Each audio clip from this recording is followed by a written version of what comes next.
Hello, class, and welcome to the first official lesson on The Moon is Down as we begin our e-learning adventure together. Today's video, is probably going to be a little longer than some of the others, so bear with me on that first point. And then also just bear with me on learning this new technology. Like I said, this is a new technological adventure for a lot of your teachers, and so we might sound funny or misspeak or mess up with pressing buttons. Again, we're all learning this together. So we're going to kick off today by looking at The Moon is Down and some of the background information that I think is important for you to understand before we jump into the novel.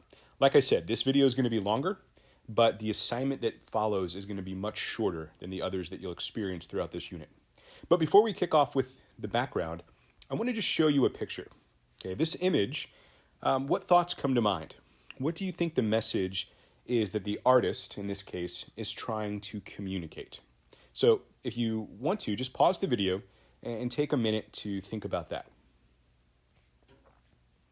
All right, hopefully you paused the video. We're going to come back to this image a little bit later.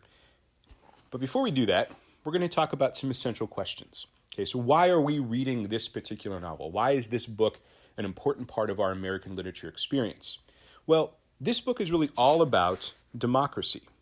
Specifically, why does democracy and how does democracy encourage and protect a true and biblical view of a person, of a human being, when you look at it compared to other forms of government? Specifically in this book, we're going to see it in comparison to a totalitarian or authoritarian form of government, where one person is in charge, versus democracy, which is rule of the people. Now, beyond just democracy, this book is also about the individual's responsibility to communities. So, how should an individual interact with their community? And what responsibility do they have when they're faced with a restrictive or unjust government? And then finally, and perhaps this is a difficult question to try to understand, but the whole topic about martyrdom, giving up your life for a cause. And this book wrestles with that question. Under what conditions is martyrdom a necessary choice? So we'll be discussing all of those things as we read this novel. Now, some background, some context to this story. And you could probably see the man's picture coming up on the screen as I was talking. This novel was written by John Steinbeck. And John Steinbeck is one of the most well-known and well-read authors of the 20th century in America. He was born, you can see, in 1902, died in 1968, and he is a Nobel Prize winner for literature. Now, you might be more familiar with some of his more famous works, like The Grapes of Wrath or Of Mice and Men, and I know for some of you, you might have even selected one of those in some independent reading that we did. But Steinbeck wrote this particular story during World War II, the very beginning of America's involvement in World War II in 1942. And he wrote this in conjunction with the Allies' propaganda machine. He worked with Allied intelligence agencies because what he realized and what they realized is that the Nazis and the Axis powers were winning the war not just on the battlefield, but in the minds and in the hearts of people.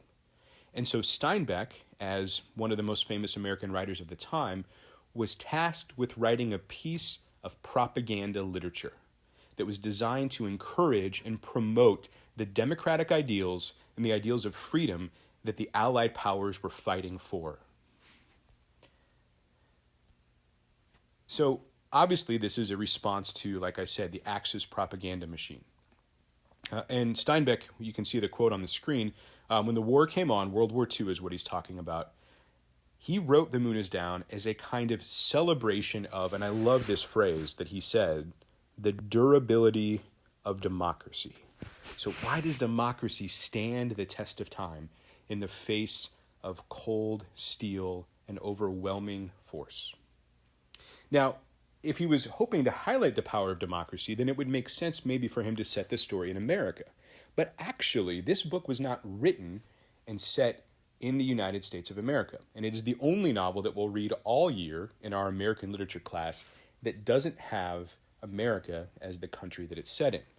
It's actually an unnamed country. What I would say is that it is very similar to Norway or Sweden. It's a Scandinavian country. There's going to be a lot of references to snow and the cold weather and winter. In fact, there's even a character who's called Winter in the story. But it's not set in America, but it is still American literature because it's written by John Steinbeck. So, what really this boils down to is that The Moon is Down is an example of political propaganda. It is propaganda literature. And so what I want to do today is I want to focus in on that particular term, propaganda. What is propaganda? Now, that takes us back to the cartoon that we started with at the beginning of the lesson. This cartoon, just like John Steinbeck's novel, The Moon is Down, is an example of propaganda. And hopefully you can see the underlying message here, right? That kids are too addicted to their devices today. Yes, I know you've heard that 1,000 times, but I just thought it was a cute little cartoon to get at that. So let's define what propaganda is. Propaganda, ultimately, is when you, as a cartoonist or a writer or a speaker, are trying to present information, but do so in a way that's very much biased or misleading. Propaganda, ultimately, is used to promote or publicize a particular cause or point of view. So clearly this is not going to be unbiased literature that we're reading, and it's clearly not going to be unbiased cartoons that we're going to look at today. And probably the most frequent example that we see of propaganda, or the most widely seen example of propaganda, would be in political cartoons, political satire cartoons. And so what I want to do today is I want to look at a few of those. But before we get to that, let's talk about the techniques that propaganda artists or propaganda writers utilize. Okay, the first of those, and one of my favorite words to use, is hyperbole, exaggeration. It's not pronounced hyperbole, it's hyperbole, okay, I promise, hyperbole. And that's to exaggerate. You could exaggerate in size, you could exaggerate in intensity, but something beyond the normal bounds that we would expect. The next topic, or the next technique, is called incongruity. And the most common form of incongruity is what we call irony, when things are out of place or absurd in relationship to their surroundings. When you look at something and you're like, that doesn't quite make sense, right? It's not in the order that I would expect it to be in. We call that incongruity, and irony will be a popular choice with these propaganda examples. Moving on, now 3 more techniques. Parody. Parody is what we see all the time on shows like Saturday Night Live, right? Parody is all about imitation. It's about imitating the techniques, the style, the form of a person or a group or even a place or a location. And really it's designed to make that seem ridiculous. Another technique, analogy. Analogies are comparisons, right? Where you're trying to draw a connection between one idea and another. And then finally, symbolism. Symbolism isn't just a propaganda technique, but symbolism is very powerful in propaganda because objects have important meaning behind them. So it's when an object or an image represents or stands for a larger idea. And we'll see that often in political propaganda. Okay, so when we try to determine what a piece of propaganda means, there's certain steps that we have to follow. First and foremost, we have to determine the subject, right? Who or what is being highlighted. Then we look at the strategies or the techniques. So we're going to go back to those 5 techniques we talked about: symbolism, analogy, hyperbole, incongruity, and of course, parody. And then finally, the last step in the process is to determine the message. What's the criticism, or what action are we being encouraged to take? What's the viewpoint that we're being encouraged to think as this propaganda is getting into our minds? Now, if you're like, Mr. Roth, those are some great notes. I would love to know where I could find those. Well, let's take a pause from the lesson for a second because I want to show you something in Google Classroom that you frequently don't always understand. So I'm going to do a few little button pushes on my screen and take you a couple places to give you some tips. All right, first and foremost, the propaganda assignment that you're going to receive or that you've already received in Google Classroom looks just like this. So hopefully you've been finding this handout because we're about to use it as a class. There are the techniques of propaganda, and if you scroll down, you're going to see class examples. Well, that's where I'm going to go through some examples with you and talk about what type of propaganda we see. On the last page, the second page, is your assignment for today. And that's going to be where you have to go find an example of propaganda on your own. You can either find one, or if you're an artist, unlike me, you can create one. And you're just going to share the link with your teacher that you can upload on Classroom, and then you'll look at the subject, the strategies, and the message, right? And then you'll consider that question about the effectiveness. How effective or ineffective is the message? Now, each one of you has this exact handout in your Google Classroom assignment under today's assignment. But if you're wondering, well, Mr. Ruff, where is that? How can I find that? I'm just going to take you to Classroom real quick and show you an example. So this is my Classroom app, and I'm enrolled in a class with Mr. Horn, as you can see, where he posts assignments. And so what I'm going to do is I'm going to click on this thing that says New Assignment, Create Your Own Philosophy of Education. Now, this is from last fall, but it still works as an example. So here's the assignment, right? He has some instructions, very brief, because Mr. Horn doesn't like to talk a lot, right? But there's this section right here on the bottom called Your Work. Hopefully you can see that, where it says Your Work. And mine says Missing. Now, that's not because I didn't do it, I promise. It's just that I didn't turn it in.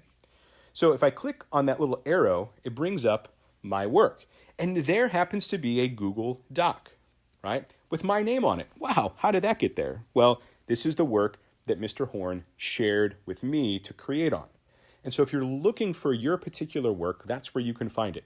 On anything that we do the rest of this time together we have during e-learning, that's where I'm going to share your work. Now, another important button to draw your attention to is that big orange button that says Turn In.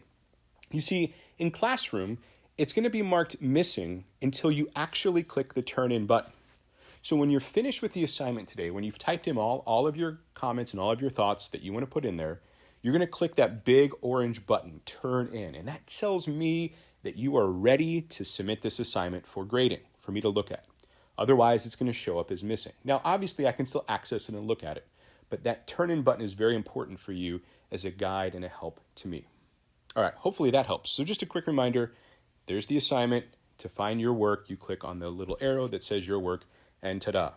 Obviously, this is in the mobile version of Google Classroom, so this is on my iPad. If you were to look at this in a different version, it might turn out a little different if you're on a computer, a laptop, right? Okay, let's go back to the lesson then. So back into propaganda. So what we're going to do is we're going to look at 3 examples together. I'm going to have you pause the video after each example, and we're going to talk about the subject, the strategies, and the technique. So here's this cartoon. On the left-hand side, you have a dad, assuming it's a dad. He's a little bald, but hey, we know some dads might be losing their hair.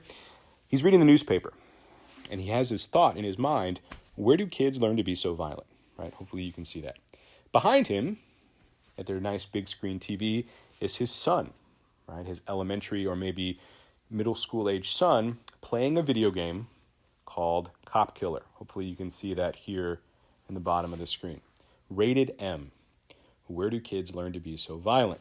Now, this particular piece of propaganda, this particular political cartoon, might have 2 different messages, but I'm going to talk about one to give an example. Okay? So first and foremost, I think that this political cartoon is all about uninvolved parents.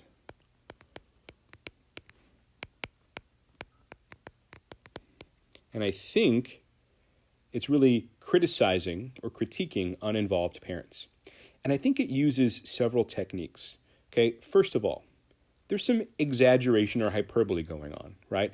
We see this gigantic bazooka type weapon in the background, right? That's clearly larger than anything you would have. And even the title, right? The title of this game, Cop Killer. I mean, there's no video game that is that overt in its messaging.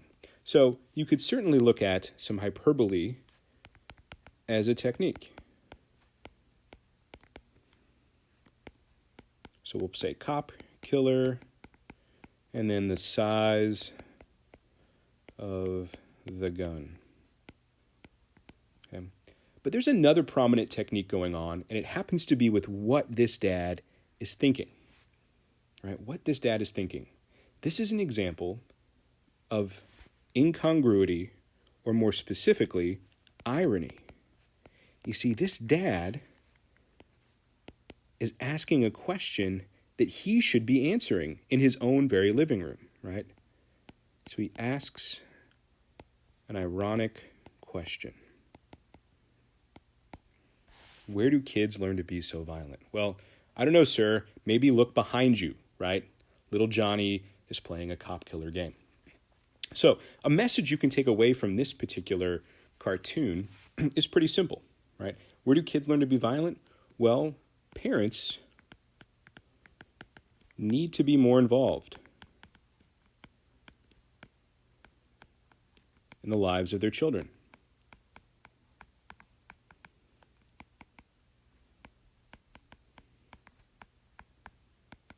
And if you're a parent looking at this particular cartoon, if you're a parent who's looking at this dad, you might be thinking, maybe I haven't paid attention to what my son is playing or what my daughter is involved with. Okay, so that's example number one. Let's go through a couple more, and we'll go through these a little quicker. All right, this is example number two. Now, for this one, I'm going to have you pause the video and try to notice what's the subject, what are some techniques being used, and then ultimately, what is the message, the underlying message that this cartoonist is getting at. So pause the video for a minute. All right, hopefully you were able to make some observations as you were looking at the still of the video. I'm just going to talk about a few items that I think are important. Okay. First of all, we know the subject here is about voting, how to increase voter turnout. So that's what I'll put down in my subject. Voter turnout. And the strategies, right? The strategies are certainly fairly obvious as well. Okay, first of all, this is a ballot, right? Okay, and so in a sense, what we're going to see is some parody going on, right? Some parody. They're imitating a ballot.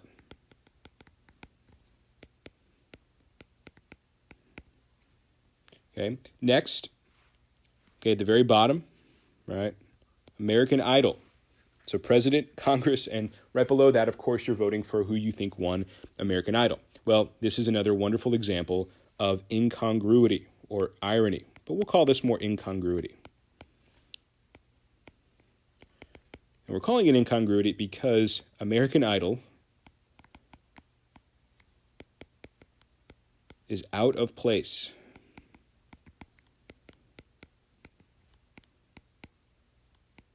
Out of place on a ballot, right? You would never see that on an actual political ballot. Now, if you wanted to talk about the individual, right, there might be some exaggeration or hyperbole. I've also had students tell me, no, that's pretty much what we would expect, Mr. Off. And then the message is really about voters, right? Voters in the U.S. don't know about politics. And so you have a bunch of people voting on who should be elected to whatever office that have no idea what's going on. All right, let's move on to the third and final example. And this one is especially funny and humorous to me as a parent with young kids. So take a look at this cartoon, and I want you to simply pause the video and observe what's the subject, what are some strategies, and what's the message. All right, welcome back. Hopefully you were able to find a few strategies of propaganda within this cartoon. But the subject, even though it says today's kids here, I think this is really about these other two people here, right? The subject of this satire or this propaganda is about parents, right? Specifically today's parents, right? And the strategies that this cartoonist are using would be some more of that lovely incongruity, right? I mean, who's wearing the leash? Now, we have a leash backpack for my son, Calvin, because he's a little bit of a rowdy boy. But most of the time, it's not the parents who are wearing the leash, right? So, strategy one, incongruity. Right? Parents wearing the leash. We would not expect that. Another important strategy that you're going to notice here is that I think there's some subtle symbolism, right? We have this boy with his hat turned back, right? His defiant finger moving forward. I think the suggestion there is that this kid is in charge, right? So you could look at some symbolism with the hat backward, All right, and then the finger pointing. And these symbols suggest kind of dominance of a child. But what's really interesting to me about this particular video is the book that they're reading, right? The book that they're reading. Parenting Skills. And then this caption, did we miss a few chapters? And in a lot of ways, this cartoon is a parody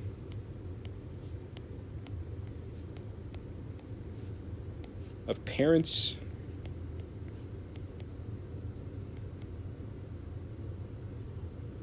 focus on books. That the secrets to parenting, and this gets us to the message, can't be found in a book.